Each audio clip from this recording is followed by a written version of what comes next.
Hello, everyone. Welcome to Southside Speedway Illustrated. This is a can show, which means we were off somewhere else Friday night. I was actually sitting in the stands enjoying the race, but Yvonne was on vacation, so we had to bring you this. So you want to be a race car driver, a late model driver? Well, get your checkbooks out, get your wallets thickened up, and be prepared to spend much time because we're going to take you to Stock Car Products. We're going to take you to some of the team's garages and let them explain to you what it takes to become a late model driver and get a car from sheet metal to stock car here at Southside. All that when we return.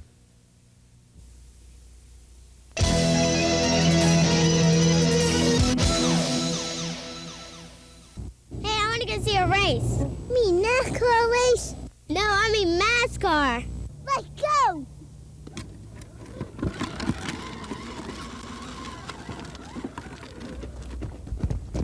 That's right, everyone's rushing to Southside Speedway to see the 1/3 scale stock cars and the champ cars of the NASCAR series do battle on the asphalt. Join us each and every week. To just my size. And we get in free. Welcome back, everyone. A name that's come up several times this year is Rockin' Rod. He's a shop foreman here at Stock Car Products, and he's the man who's in charge of turning what, like you see behind me here, these raw pieces of metal, which will one day be actually axles for race cars. He starts all of it off, finishes it up, and leaves here with a rolling chassis for many machines out here. Now, exactly how many cars do y'all work on per race season? How many new chassis will you build? We're averaging somewhere around 25 to 35 cars a season. And is that roughly late models that you build, or are you building a little bit of everything? The majority is late models. We do probably 5 to 10 dirt cars a year too. Okay, and then how many man hours will it actually take for a late model car like you'll see at Southside on a Friday night to get a rolling chassis from this scrap metal? Well, a turnkey car usually takes about a month and a half to complete with, a couple of a couple people working on them. And you have a specialist for each department, and you have one man who actually cuts the jigs for you, sets it up, and you have another man building the rear ends and such? Yeah, we do. We have about six people that work on the race car chassis now. That's the only 6 that we let work on the race car themselves. We have other people that cut material, et cetera, et cetera. So actually 6 specialists that are set here specifically to build the stock cars. Yeah, to do the stock car racing, because you gotta, you can't just cut anybody loose on a stock car for safety reasons and stuff like that. Now, with the man back here you have also, I don't know if many people know it, that y'all do a lot of work on Winston Cup cars as well. You build the rear ends for many cars, and you also do some other work. We do all the 9-inch forward cambered wheels for the majority of the Winston Cup cars. So, and that's a pile of axle material there. We cut all our own axles with crowned axles for the Winston Cup cars. All comes at the same batch. Well, we're going to turn it over to one of your partners in crime out here, Chris. Yeah. He's going to take us through a few of the machineries that are used to make the cars here at Stock Car Products.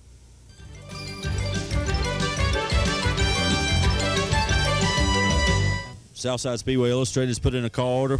Who's the first man you turn it over to? Well, we take when we get a work order for a chassis, and if it has a running gear,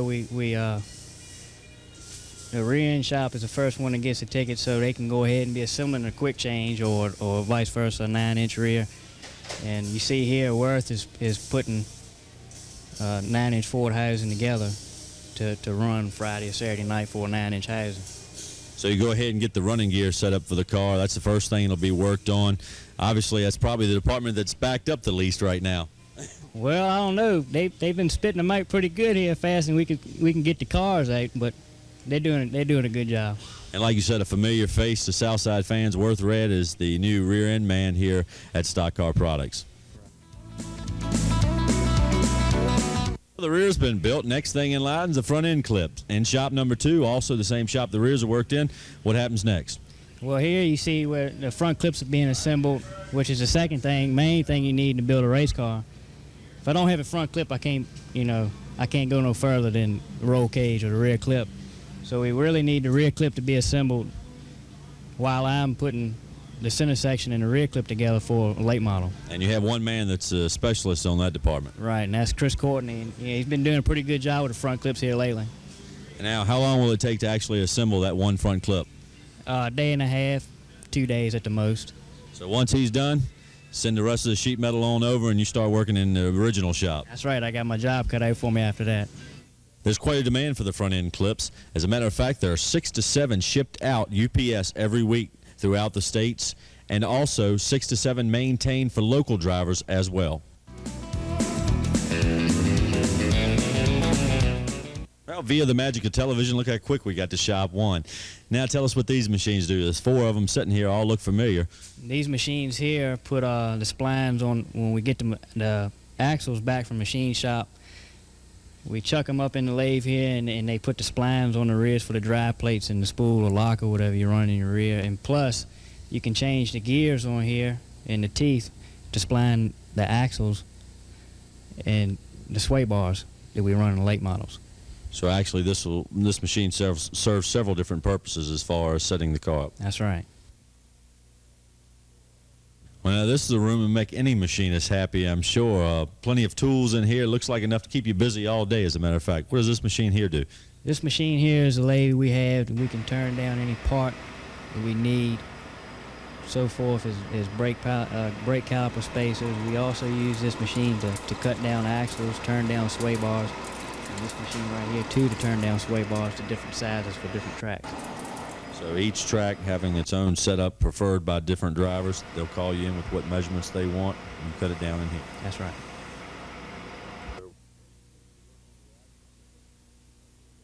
Well, we continue to work on the axles with this machine. Tell us what it does. This here is a gun drilling machine, which when we get axles, order for axles, it'll have specified gun drilled or solid. And this right here, this machine right here makes the axle lighter for acceleration off the corner. And as you can see, the axles we had over here. So many of the divisions requiring axles that have holes drilled in them to make the axle lighter itself for a better turn radius. And some divisions require a solid axle. So this machine actually, if they ask for that hole in the axle, they give you a measurement for you, and you cut it down to that. That's right. I'll tell you, you've done more than enough work already, and we've just gotten through the rear end, the front clip, and just finished with the axles. What's next? We go to working on the chassis itself. This saw here will saw some of the pieces that are made to put a roll cage together for a late model. And the saw also cuts the dust covers for the Super Speedway hubs. We cut the Super Speedway hubs on this saw. We cut the late model hubs, the dust covers for the rear. Now, you're going to take us over here where they actually bend the pipes and the tubing to set us up to get you to weld that chassis together for us in just a little while. And this here is the actual machine used for bending. This here is the bender used by Jim Fry. He bends a lot of the tubing for the roll cages, various roll cages, any kind of roll cage you could imagine in building. And I imagine he stays pretty busy since almost every part on the car has to be bent at some degree or another. All day long he's busy. And how many actual parts on the car will actually go through this piece of machinery? At least 150 feet of tubing. 150 feet of tubing for one car. One car. All right, now you've welded up this midsection. What's next in line? Well, then after I have this laid out in the jig, as you can see this car's out of the jig, I'll start with the roll cage next. And that's pipe that's already been bent, and you start to weld it together. And let's go on the other side of this machine and take a look at that. Well, this is what it's going to look like when it's just about ready to go. But let's go to one that's already been outgoing and hasn't got bent up. It's going to have to come back to the shop. Kevin Grubb's late model. Well, Chris, looks like baby's come home to you. It's one you put together before, and now you have to do a little more work on it. It got rolled a couple weeks ago, and if anybody's ever put a model together out there, and some of you fellas, I'm sure you have, you know, how many times have you got to this section on the car and the piece was just a little bit off? Doesn't work in here, Chris. It's got to go right on. That's right, and it takes a while to fit the pipes the way they're supposed to be welded up to where it looks decent and it fits pretty good. Now, y'all have a set distance you cut every pipe, and it should fit together right, but how many times does it really come up wrong? It hasn't come up wrong too many times, because usually after the first time it comes up wrong, I find out what to do to make it better. And that is basically what it takes just to get down to the roll cage on a car. That's the rolling chassis, just the beginning of the stages for a stock car on the late model circuit.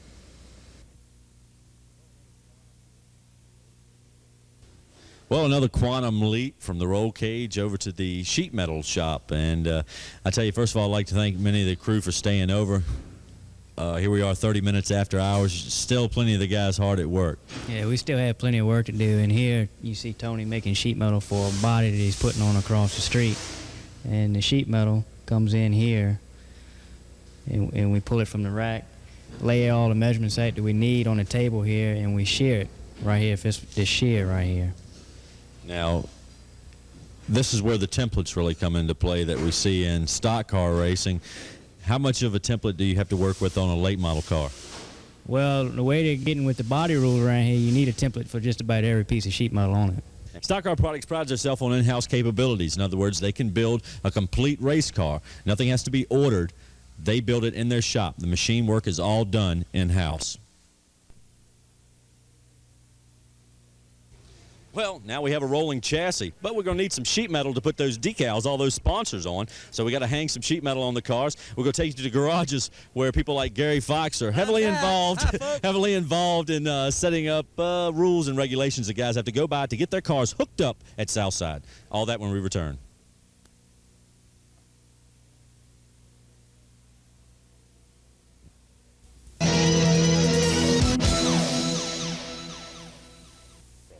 Welcome back, everyone. It's time to go to the garages now. Normally we go over to the pits, but let's take you in-house where we talk about brakes, suspension, shocks, engines, sheet metal, all that stuff, and all the people involved with it.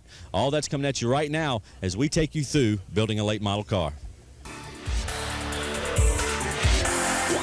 If you want to win and be competitive at Southside Speedway, you need a real competitive motor. You need to spend $13,000 in the engine. You need to go through it every other week, change the oil, adjust the valve, do just routine maintenance on it, maybe put spark plugs in it, pull it out about halfway through the year and freshen it up. You'll win some races. Here at the shop, we actually put the car on scales and work out our weight percentages and stuff like that. When we get to the track, we'll fine-tune with our shocks, our sway bars, our panel bar, or even take a turner wedge out, which equals to 1% usually. Usually we spend a full night in the shop. We check the springs, shocks, the sway bars, all the weights, all the heights, all the ground heights. And each week it depends on the heat, humidity, and all of what we're going to need for that particular night. Then basically that's about it. We're ready to go for Friday night. And if we really get drastically behind at the track, we decide we'll change all 4 springs, and we have done that once or twice this year. On Friday night, your main thing is you make any adjustments that are needed for that particular night that you can't do at the shop because of the conditions.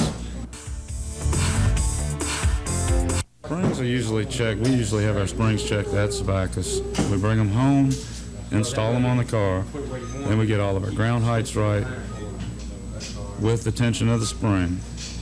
Then we go in and set all the weights of the car to whatever the weather, humidity, and all will be at Southside on Friday night, which is a guess, but if you hit right, you've hit a home run.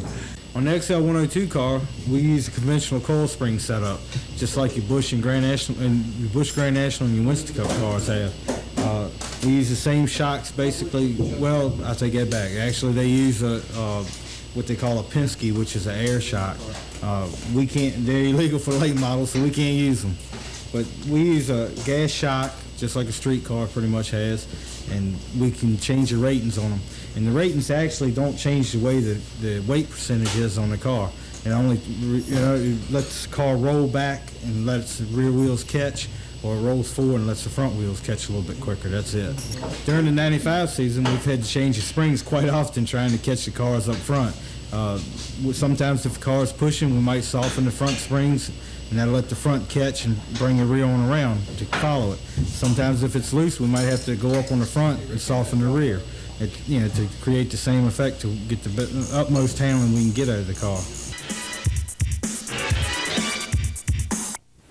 When it comes to making a decision on which type of rear suspension to run, what you have here is your typical long arm. Over here, you have a typical short arm. The big advantage in a short arm is it's much lighter in weight, less unsprung weight. Either one will work. It really comes down to driver preference, and you can win with either one. What I'm going to do here is try to explain the difference in short arm and long arm as it's positioned in the race car. This would be your typical short arm, which moves in a short, quick arch. This is a long arm, which would move in a much less of an arc as it goes through the movement in the car. What this means in a race car is the long arm is much more forgiving. All you got to do is get it close, and you chances are you will achieve success much, much earlier in your racing career.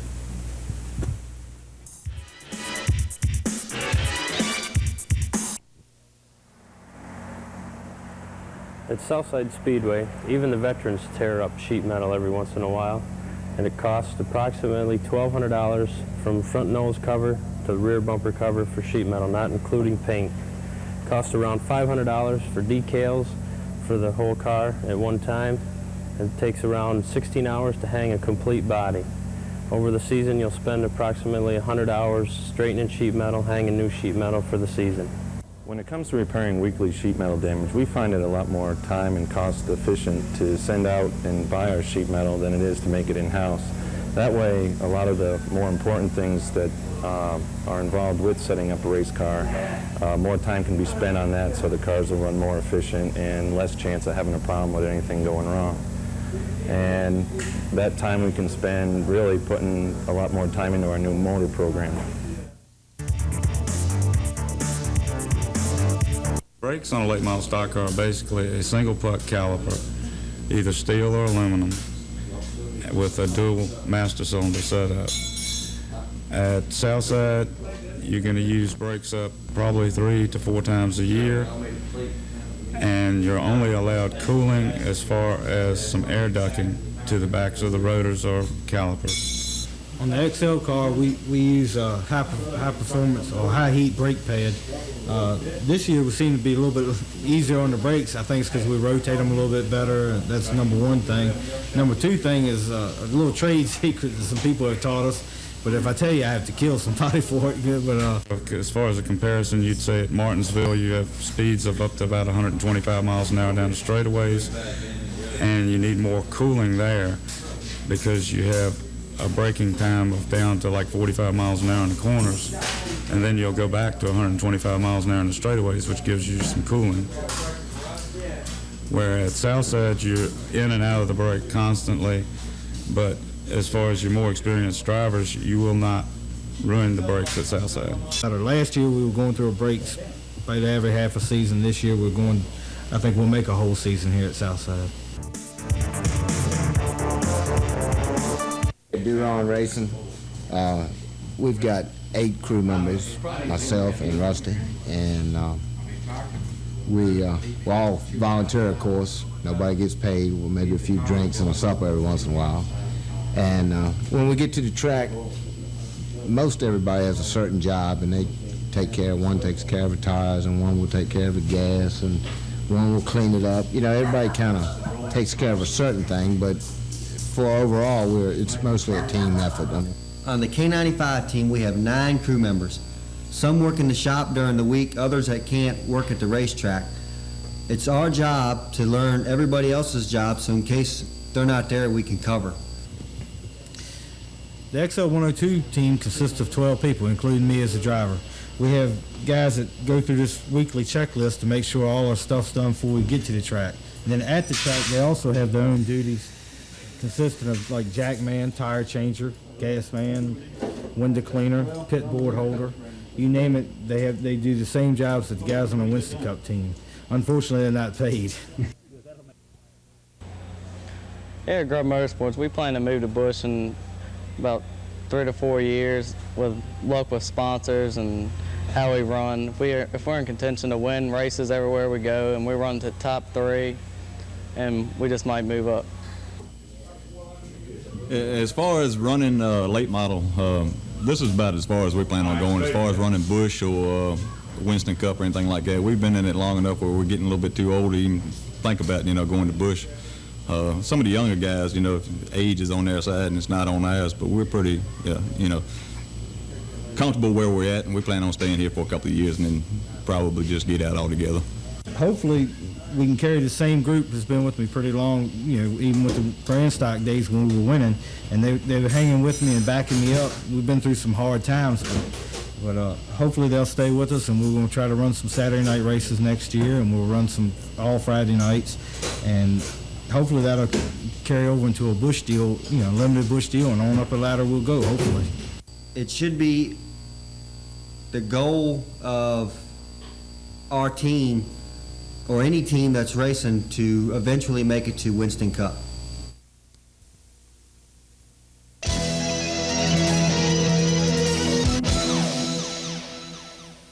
tough, but I heard Bugs is tougher.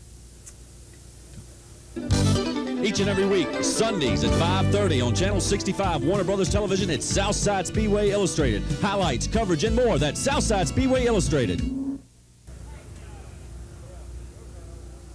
I told you not to mess with Wayne. Hey, Shane, are you feeling the pressure?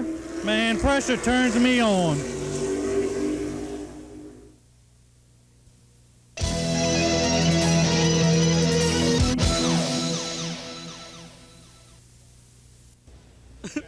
I sure miss Yvonne, Jerry. Come back, Yvonne. Well, it's about 7 weeks left in the season. Hope you enjoyed the show when we got you through the making a late model car for out here at Southside Speedway, or any racetrack for that matter. And get those wallets out and go buy you one. Come on out here so we can talk to you. Next week, we're going to find out, well, what some of the drivers' plans are. Next year is not that far away as far as this season, and it's time to get looking at the points because it's not far away from wrapping it all up. No, it's not, and we got a late model battle that's heating up. It might burn some of the rain off at Southside Speedway that's been hitting us lately, so let's look forward to it. Well, all that next week. Yvonne's back with us as we bring you more of Southside Speedway Illustrated.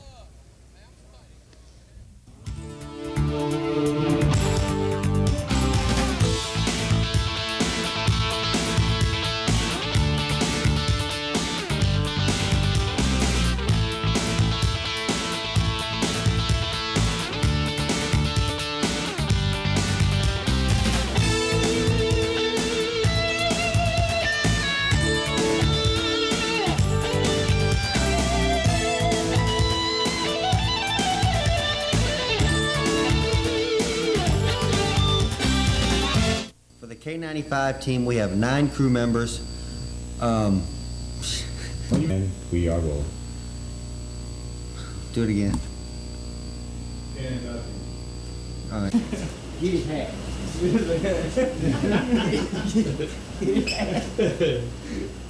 Watch it, Who might be watching. Who might be watching? For one more turn here.